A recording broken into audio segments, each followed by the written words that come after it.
Allez, attention, on va tirer sur les manipulateurs aujourd'hui. Paf, paf, paf. Anyway, j'ai observé plusieurs manipulateurs et je me suis rendu compte que s'il y a une chose que tous ont en commun, c'est qu'ils ont toujours des armes qu'ils emploient chaque fois qu'ils veulent agir. Et comme ils ont des armes, je me suis posé la question, mais pourquoi est-ce que des victimes, elles aussi, elles n'ont pas d'armes, bon sang? Et justement, c'est parce qu'elles n'ont pas d'armes qu'elles sont victimes. Ok, on est bien d'accord. Parce qu'une fois que une personne a une arme et que toi aussi tu as ton arme, ben elle va faire attention. Je suppose que tu as cliqué sur cette vidéo pour connaître quelles sont les armes des manipulateurs ou alors quelles sont les armes que tu peux employer pour contre-attaquer. Alors si c'est le cas, commence par t'abonner, activer la cloche de notification pour ne rien rater parce que je fais une série actuellement sur les manipulations familiales. J'ai commencé avec les deux premières vidéos que tu peux déjà retrouver dans la série. Et justement, pour ne rien marquer, il est important que tu actives la cloche de notification. D'accord? Alors aujourd'hui, je vais te parler des 7 armes, ok, cachées de manipulateurs. Parce qu'un manipulateur, ça tue. Toi aussi, tu dois préparer ta mitraillette. D'accord? Aux armes, citoyens. Non, je déconne. Mais bon, ces armes, en fait, des manipulateurs, ce sont des armes dangereuses, faut qu'on se l'avoue, parce qu'elles détruisent des vies. J'ai vu des femmes vraiment fuir de leur foyer avec leurs enfants parce qu'elles vivaient avec des manipulateurs. J'ai vu des personnes résilier leur contrat de travail parce qu'elles fuyaient un chef manipulateur. Donc, c'est hyper important de connaître comment contrecarrer si tu veux avoir des relations saines, des relations prospères, parce que de nos jours, vraiment, pour avoir une vie riche de sens, riche d'argent, il faut avoir des relations. D'accord? Dis-moi la qualité de tes relations, je te dirai quel est le chiffre d'affaires que tu pourrais avoir. Anyway, on revient dans le vif du sujet et on va parler c'est quoi ces 7 armes que les manipulateurs utilisent toujours. Quel que soit ce qu'ils veulent faire, ben, ils vont toujours aller dans leur sac et tirer une de ces armes-là en fonction du but auquel qu'ils veulent atteindre chez leur cible. La première chose, c'est la comparaison. Et ça, malheureusement, ce sont des choses qui marchent. Ok, ça marche beaucoup, surtout chez les personnes qui ont subi des comparaisons depuis l'enfance. Ah, tu vois ta sœur là, ta sœur, elle fait mieux que toi, elle est plus brave que toi. Ces manipulateurs savent comment utiliser cette arme lorsqu'ils ont envie de te déstabiliser. Lorsqu'ils voient comment tu évolues, comment tu oses, comment tu as de l'audace pour faire des choses, ils se disent non, non, non, on doit la stopper. Et qu'est-ce qu'ils font? Ils vont commencer à te comparer. Alors que toi, tu allais vraiment, avec des intentions saines, on va commencer à te dire, regarde, telle personne elle fait mieux que toi, tu ferais mieux d'abandonner et tout. Et qu'est-ce que ça va provoquer en toi? Si tu as eu cette blessure depuis l'enfance, ben, tu vas te sentir en compétition. Jamais assez. OK? Et dans la vie adulte, c'est pareil. Tu vas toujours avoir peur d'échouer, avoir l'impression que tu es toujours en train de courir après le succès, être jaloux des personnes. Et très souvent, ce sont des signes. D'accord? Donc, si tu sais ça, voilà une des armes que beaucoup de manipulateurs utilisent. Quand tu comprends ça, c'est déjà un pas pour préparer la contre-attaque. On est d'accord? Allons-y à la deuxième arme. Cette arme rouge-là. J'appelle ça l'arme rouge. Pourquoi? Parce qu'elle se retourne contre toi-même. D'accord? C'est un peu comme si tu prends cette arme pour te tirer toi-même dans le pied. C'est la culpabilisation. Ah oui, on va te dire très souvent dans l'enfance, avec tout ce qu'on a déjà fait pour toi, tu oses parler fort, tu parles même fort à qui? Tu dis non à qui? Et qu'est-ce qui se passe? Ben, tu n'oses jamais dire non parce que si tu dis non, bah, tu vas blesser des personnes, tu vas blesser tes proches, tu as peur des représailles, hein? Tu as peur vraiment que on te prive de quelque chose parce que tu as dit non. Tu as peur qu'on te voie mal. D'accord? Il faut savoir que cette culpabilité-là, c'est quelque chose qui est tellement dangereux. Parce que ce qui te tue le plus, ce n'est pas ce qui est à l'extérieur de toi, c'est ce qui est à l'intérieur de toi. Et la culpabilité, c'est quelque chose de tellement méchant, tellement machiavélique que c'est important de comprendre que toutes les personnes qui te culpabilisent, ok, ont généralement un esprit manipulateur derrière. Parce que la culpabilité vient de l'ennemi, d'accord? Voilà. Quelle est la troisième arme? Alors, la troisième arme que le manipulateur a dans sa poche, ok? Alors, il cache vraiment cette arme-là dans l'intimité. Cette arme-là, c'est ne dis pas à quelqu'un, ok? Il va faire comme s'il te disait un secret et tout, et te dit, voilà, ça reste entre nous, hein, ne dis à personne. Et c'est comme ça que beaucoup de personnes, ça a commencé dans vos familles, vous portez des lourds fardeaux qui ne sont pas les vôtres, ok? On vous a donné tellement de secrets de famille. Voilà, vous avez écouté des blessures des personnes. Vous-même, vous avez été blessé. Moi, je connais l'histoire d'une dame qui a été violée dans sa propre maison familiale.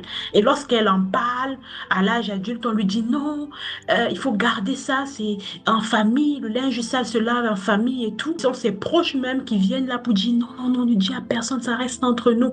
Et qu'est-ce qui se passe? Mais elle grandit avec ça, d'accord? Et c'est comme ça que même à l'âge adulte, de telles personnes, elles se morfondent, elles vivent des fois des crises identitaires, mais elles n'osent pas en parler à quelqu'un. Et ça, je trouve que c'est vraiment dommage, d'accord?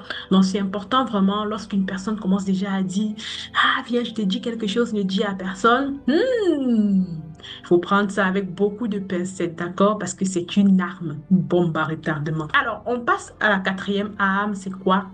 C'est l'amour conditionnel. Et pour ceux qui me suivent, ils savent que j'aime beaucoup la Bible parce que Dieu, lui, quand il t'aime, il t'aime. Ah, tu fais mal il t'aime seulement.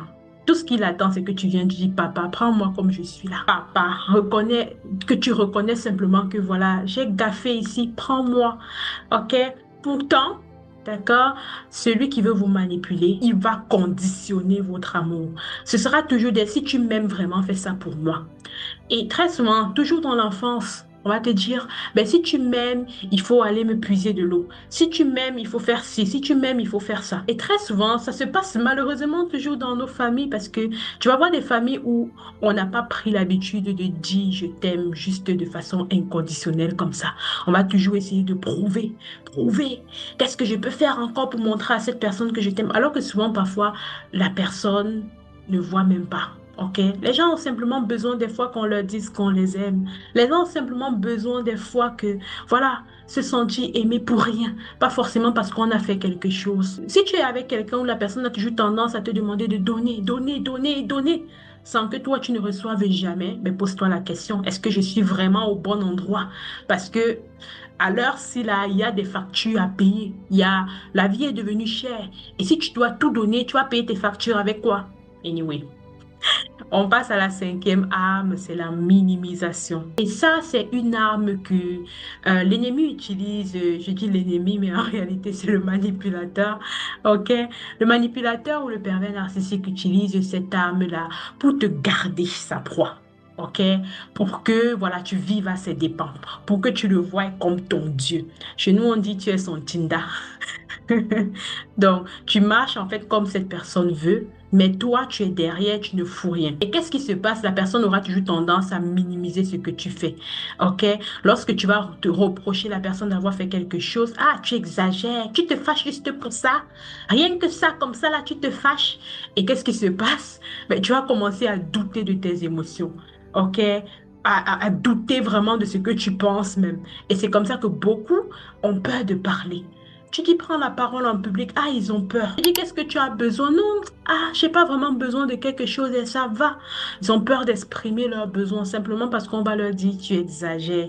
On leur a tellement dit dans leur vie qu'elles exagèrent que, ben, elles préfèrent se taire. Et ça, c'est juste dommage. Il faut savoir que c'est une arme, hein, parce que si tu ne sais pas que c'est une arme, tu vas encore laisser des personnes te minimiser et c'est comme ça qu'on va t'enterrer vivante. Donc, on passe à la sixième arme qui est l'inversion des rôles. Oh là là là là. L'inversion des rôles, je vois tellement ça pour te faire douter de toi-même. Parce que souviens-toi, comme je t'ai dit au début, lorsqu'on veut te tuer, ce n'est pas en prenant le fusil et te tuant, c'est en te faisant douter de toi-même que c'est véritablement efficace. Alors le manipulateur va toujours te montrer que non, non, non, moi j'ai pas de problème. D'ailleurs, tu vois, mes amis, ils savent que j'ai pas de problème. Le problème, c'est toi. C'est toi le problème. Si tu te fâches, c'est toi le problème. Si tu manques de quelque chose, c'est toi le problème. Et justement, à un moment donné, beaucoup de personnes croient qu'elles sont folles, tellement elles se disent que j'exagère, tellement elles se disent que je ne suis plus normale, parce que tout le temps, lorsqu'elles osent exprimer quelque chose, on le leur retourne cela.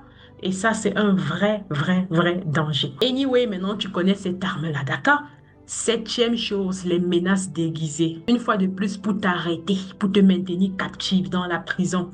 C'est si tu pars, non, tu vas regretter. OK? Si tu quittes de cette maison, tu vas regretter. Si tu t'échappes un peu, comment tu laisses le lien de sang? Comment ça se fait? Tu pars que tu pars où? Et qu'est-ce qui se passe? Beaucoup de personnes restent prisonnières. Prisonnières parce qu'elles ont peur de perdre, parce qu'elles se disent que, voilà, je vais aller où? Beaucoup ont peur d'être seules. Et comme je disais dans une vidéo précédente, c'est ça qui fait en sorte que elles vont multiplier des relations toxiques parce qu'elles n'arrivent pas à rester seules pour réfléchir, pour travailler un peu sur elles et se demander, OK, comment est-ce que moi-même je peux déjà combler le vide sans aller embêter quelqu'un à dire, voilà, comble le vide chez moi. D'accord? Et ça, véritablement, cette peur de perdre là, cette peur d'être seul ou de ne pas pouvoir trouver mieux ailleurs, fait en sorte que beaucoup de personnes s'y limitent. Or, le monde est là pour qu'on l'explore. Si tu ne vas pas, ok? Si tu n'oses pas aller explorer ailleurs, si tu n'oses pas aller toi-même te retrouver, qui va le faire à ta place? Dis-moi un peu. Alors, tu as là les 7 armes du manipulateur. On parlera très prochainement des 7 anti-armes, d'accord? Et si tu te reconnais dans l'une de ces armes, ben, il faut comprendre que ben, c'est pas toi le problème. D'accord? Ce n'est pas toi le problème, tu n'es pas trop sensible ou trop faible ou trop naïf, hein? Tu es simplement manipulé. Il faut savoir qu'à partir de ce moment où tu as compris ces armes-là, ben, tu ouvres les yeux et tu sauras vraiment choisir l'anti-arme pour tirer.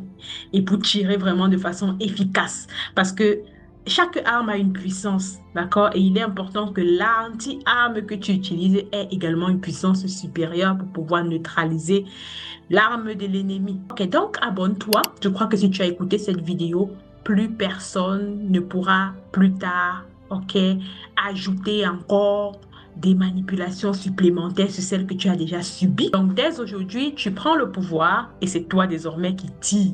Alors, dis-moi en commentaire, quelle est l'arme que tu as beaucoup eu à entendre? Quelle est celle que tu as la plus reconnue dans ta vie? Je vous lis, je vous réponds et je vous fais des câlins. À bientôt pour le prochain numéro. Sans oublier de vous abonner et d'activer la cloche de notification. C'était Freddy Pascal. Bye bye.